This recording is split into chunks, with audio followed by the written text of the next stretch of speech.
परिवार को मालिक बनकर नहीं बल्कि माली बनकर संभालो, जो ध्यान तो सबका रखता हो पर अधिकार किसी पर नहीं जताता हो। श्री कृष्ण कहते हैं, कोई मौका दे तो उसे धोखा मत देना और कोई धोखा दे तो उसे मौका मत देना। मिलावट का दौर है, हाँ में हाँ मिला लिया करो, संबंध लंबे समय तक टिकेंगे। दीपक इसलिए वंदनीय है क्योंकि वह दूसरों के लिए जलता है, दूसरों से नहीं चलता है। खुद की कमजोरी जान लेना भी जिंदगी की सबसे बड़ी ताकत है। चलने की कोशिश तो करो, दिशाएं बहुत है। रास्ते पे बिखरे कांटों से ना डरो, आपके साथ दुआएं बहुत है। जो चाहा वो मिल जाना सफलता है, जो मिला है उसको जानना प्रसन्नता है। जिंदगी का सबसे खूबसूरत पौधा विश्वास होता है, जो जमीन में नहीं दिल में उगता है। अगर आप उस इंसान को ढूंढ रहे हैं जो आपकी जिंदगी बदल सकते हैं, तो एक बार आईने में देख लीजिए, खुद से ज्यादा हमें कोई नहीं बदल सकता। अपनी तारीफ खुद कर लिया करो, क्योंकि बुराई करने के लिए तो पूरी दुनिया मौजूद है। क्रोध एक ऐसा तेजाब है जो जिस चीज पर भी डाला जाता है उससे ज्यादा उस पात्र को नुकसान पहुंचाता है जिसमें वो रखा जाता है। बहुत मुश्किल नहीं है जिंदगी की सच्चाई समझना। जिस तराजू में दूसरों को तौलते हो, कभी उस पर खुद बैठ कर देखना। जलो वहां जहां जरूरत हो। उजालों में चिरागों के मायने नहीं होते। किसी को हरा देना बेहद आसान है, लेकिन किसी को जीतना बेहद मुश्किल। जिम्मेदारियां इंसान को वक्त से पहले बड़ा बना देती है।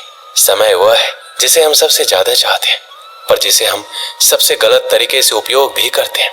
त्याग के बिना कुछ भी पाना संभव नहीं है। एक सांस लेने के लिए पहली सांस छोड़नी पड़ती है। पतझड़ में सिर्फ पत्ते गिरते हैं। नजरों से गिरने का कोई मौसम नहीं होता। जिसे खुद की गलती नजर नहीं आती, उस इंसान से दूरी बना लेना ही बेहतर होता है। जिनका दिल साफ होता है, दुनिया गलत साबित उन्हीं को करने में लग जाती है। जीवन में सबसे अच्छा सबक आप ये सीख सकते हैं कि कैसे शांत रहना है। यदि आप अपने सपने को पाने की हिम्मत रखते हो तो आपका हर सपना सच हो सकता है। समस्याएं देखकर जीवन में कभी हार मत मानो। क्या पता इसी समस्या के अंदर तुम्हारी एक बड़ी शुरुआत छुपी हो। अगर कष्ट बड़ा है तो कामयाबी भी बड़ी ही मिलेगी। भीतर क्षमा हो, क्षमा निकलेगी। भीतर क्रोध हो, क्रोध निकलेगा।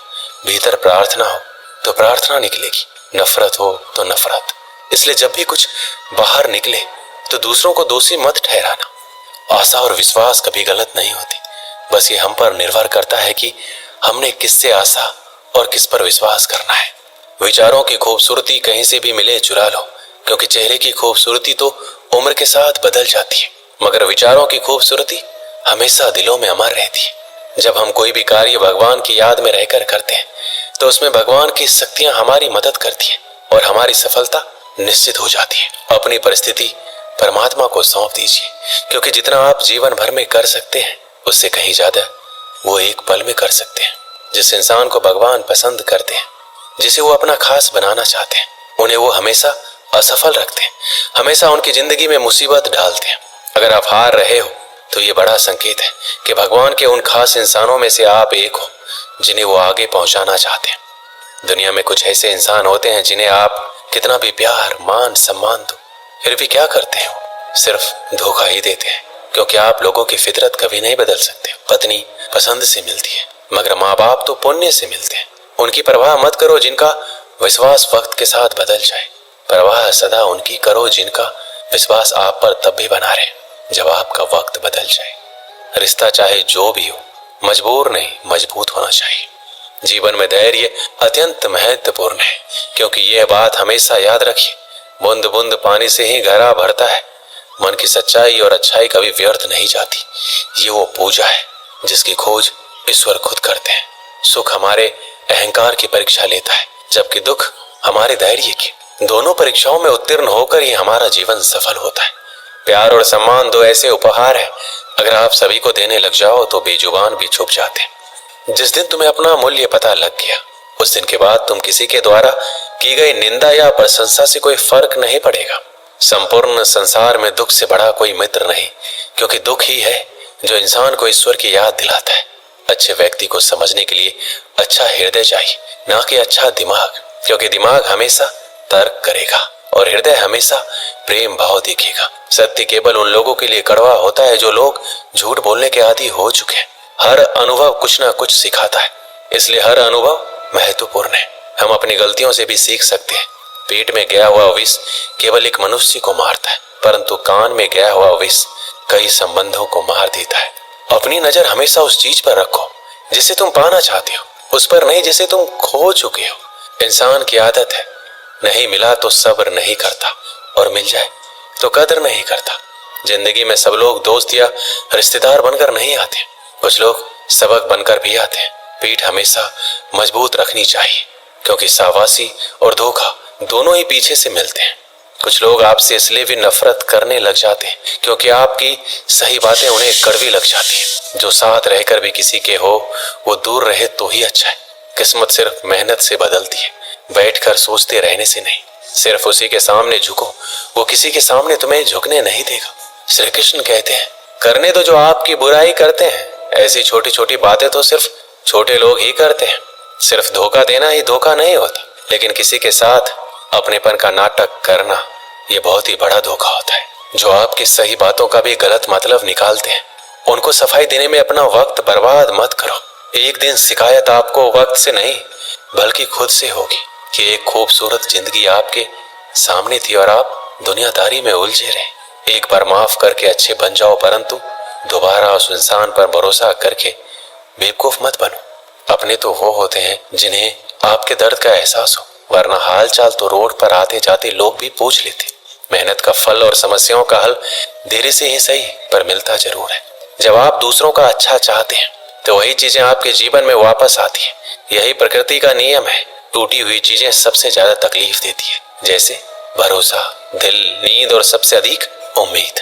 बस तुम खुद से मत हारना, बाकी सब श्री कृष्ण देख लेंगे। जो इंसान अच्छे विचारों और अच्छे संस्कारों को पकड़ लेता है, उनके हाथ में मानव पकड़ने की जरूरत नहीं पड़ती। वक्त जब न्याय करता है तो गवाहों की जरूरत नहीं पड़ती। माफी मांगने वाले हमेशा गलत नहीं होते। कुछ लोग झुक जाते हैं, पता है क्यों? रिश्तों को बचाने के लिए। इच्छा पूरी नहीं होगी तो क्रोध बढ़ेगा, और पूरी होने पर लोभ। इसलिए जीवन में हर परिस्थिति में धैर्य बनाए रखना ही श्रेष्ठ है। कई वर्षों पहले एक राज्य में मिदास नाम का एक लोभी राजा राज्य करता था। उसकी एक बहुत ही सुंदर पुत्री थी जिसका नाम सुनैना था। मिदास अपनी पुत्री से बेहद प्रेम करता था, किंतु उससे कहीं अधिक उसे सोने से प्रेम था। उसके खजाने में सोने का भंडार था। उतना सोना दुनिया में किसी भी राजा के खजाने में नहीं था। इसके बाद भी खजाने में जितना सोना बढ़ता, राजा मिदास की लालसा उतनी ही बढ़ती जाती। उसके दिन का अधिकांश समय खजाने में रखे सोने को गिनने में निकल जाता था। सोने के लालसा में अक्सर वो अपनी पुत्री को अनदेखा कर देता था। दिन पर दिन उसकी सोने की ललक बढ़ती जा रही थी, और अधिक सोना प्राप्त करने के उद्देश्य से उसने एक बार अन्न जल त्याग कर ईश्वर की कठोर उपासना की। उसकी उपासना से प्रसन्न होकर ईश्वर ने उसे दर्शन दिए और मनचाहा वरदान मांगने को कहा।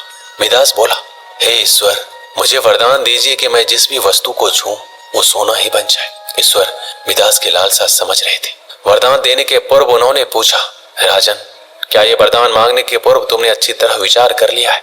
हे ईश्वर, मैं इस विश्व का सबसे धनी राजा बनना चाहता हूँ। मैंने अच्छी तरह से सोच लिया है, मुझे यही वरदान चाहिए। कृपया मुझे ये वरदान प्रदान कीजिए। तथास्तु, मैं तुम्हें वरदान देता हूँ कि कल सूर्य की पहली किरण के साथ तुम जिस भी वस्तु को छुओगे वो सोने की बन जाएगी। आशीर्वाद देने के उपरांत ईश्वर अंतर्ध्यान हो गए। राजा मिदास ये वरदान पाकर खुशी से फूला नहीं समाया। दूसरे दिन सोकर उठने के उपरांत अपनी शक्ति परखने के लिए उसने अपने पलंग को छूकर देखा। वह पलंग सोने का बन गया। मिदास बहुत खुश हुआ। दिन भर वह सुध बुध खोकर अपने महल के हर चीजों को सोने में परिवर्तित करने में लगा रहा। उसे भोजन तक का होश ना रहा। शाम तक वह थक कर चूर हो गया था। उसे जोरों की भूख लग गई थी। उसने अपने सेवकों को भोजन परोसने के लिए कहा। भोजन परोसा गया, किंतु ये क्या? जैसे ही उसने भोजन को हाथ लगाया तो सोने में परिवर्तित हो गया। अब सोने को तो खाया नहीं जा सकता था। भूख से बेहाल राजा मिदास ने फल खाकर भूख मिटानी चाहिए, किंतु उसके छूते ही वो भी सोने में परिवर्तित हो गया। वह गुस्से से तिलमिला उठा और उठकर बाहर चला गया। बाहर टहलते हुए अपने महल के उद्यान में पहुंचा। वहां उसने देखा कि उसकी नन्ही पुत्री सुनैना खेल रही है। उसका सुंदर मुख देख राजा के मन में प्रेम उमड़ आया। कुछ क्षणों के लिए वह अपनी भूख भूल गया। जब सुनैना ने अपने पिता को देखा तो उसके पास दौड़ी चली आई और प्रेम पूर्वक उससे लिपट गई। राजा मिदास ने प्रेम जताते हुए उसके सिर पर हाथ फेरा और तुरंत ही वह सोने में परिवर्तित हो गई। अपनी नन्ही पुत्री को सोने का बना देख वह दुखी हो गया और रोने लगा। उसने पुनः ईश्वर से प्रार्थना की, प्रार्थना सुनकर ईश्वर प्रकट हुए और उसने पूछा, राजन क्या हुआ, अब तुम्हें क्या वरदान चाहिए? मिदास रो रो कर कहने लगा, हे ईश्वर मुझे क्षमा करें, सोने की लालसा में मेरी बुद्धि भ्रष्ट हो गई थी। मैं ये वरदान मांग बैठा था, किंतु अपनी पुत्री को खोने के बाद अब मेरी आंखें खुल गई हैं। मुझे समझ आ गया है कि हर वस्तु अमूल्य है और उन सब में सबसे अमूल्य है मेरी पुत्री। भगवान कृपया ये वरदान वापस ले लीजिए, मेरी पुत्री मुझे लौटा दीजिए। मैं सोने की लालसा त्याग दूंगा और अपना कोषागार निर्धनों और जरूरतमंदों के लिए खोल दूंगा। ईश्वर ने जब उसके पछतावे के आंसू देखे तो अपना वरदान वापस ले लिया। दूसरे दिन सूर्य की पहली किरण के साथ सारी वस्तुएं अपने वास्तविक रूप में आने लगी। राजा मिदास की पुत्री भी अपने वास्तविक रूप में आ गई। उसने अपने वचन के अनुसार अपना कोषागार निर्धनों और जरूरतमंदों के लिए खोल दिया। उसका लोभ खत्म हो चुका था। वो एक संतुष्ट जीवन व्यतीत करने लगा। इस कहानी से हमें क्या सीख मिलती है? धन महत्वपूर्ण अवश्य है, किंतु सर्वस्व नहीं। प्रेम, खुशी, संतुष्टि कभी भी धन से खरीदी नहीं जा सकती। इसलिए लोभ ना करें। लोभ का परिणाम हमेशा बुरा ही होता है। इस वीडियो में बस इतना ही। मिलते हैं अगली वीडियो में। जय श्री कृष्ण।